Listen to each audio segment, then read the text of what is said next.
മറ്റുള്ളവരെന്ത് വിചാരിക്കും എന്നുള്ളൊരു പേടി. ഇതാണ് നോർമലി ഒരു മനുഷ്യന്റെ ജീവിതം നിർണ്ണയിക്കുന്നത്. അതെ, നമ്മൾ എന്താകണം എന്നുള്ളതും, നമ്മൾ എങ്ങനെ ജീവിക്കണം എന്നൊക്കെയുള്ള കാര്യം തീരുമാനിക്കുന്നത് നോർമലി മറ്റുള്ളവരെന്ത് ചിന്തിക്കും എന്നുള്ളൊരു ഫിയർ നമ്മുടെ ഉള്ളിൽ കിടക്കുന്നു എന്നുള്ളതാണ്. അപ്പോൾ എൻ്റെ അടുത്ത് വരുന്ന സ്ത്രീകളില് മെജോറിറ്റി ആൾക്കാരുടെ ലൈഫും ഇങ്ങനെ എന്താ പറയാ, ലൈഫിൽ വന്നിട്ടുള്ള പ്രശ്നങ്ങളുടെ എല്ലാത്തിന്റെയും ബേസ്, റൂട്ട് കോസ് എന്ന് പറയുന്നത് ആ ഒരു പേടിയാണ്. നാട്ടുകാരെന്ത് വിചാരിക്കും? മറ്റുള്ളവരെന്ത് വിചാരിക്കും?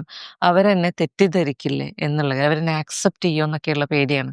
അപ്പൊ ഇത് നമ്മളെ ചെറുപ്പത്തിലേ തന്നെ കണ്ടീഷൻ ചെയ്യുന്ന ഒരു കാര്യമാണ്. അതായത് നമ്മൾ ചെറുതായിരിക്കുമ്പം തന്നെ നമ്മളോട് പറയും, ഞാനൊക്കെ കേട്ടിട്ടുണ്ട്, പടച്ചോനെ പേടിച്ചിട്ടില്ലെങ്കിലും പടപ്പിനെ പേടിക്കണം എന്ന് പറയും.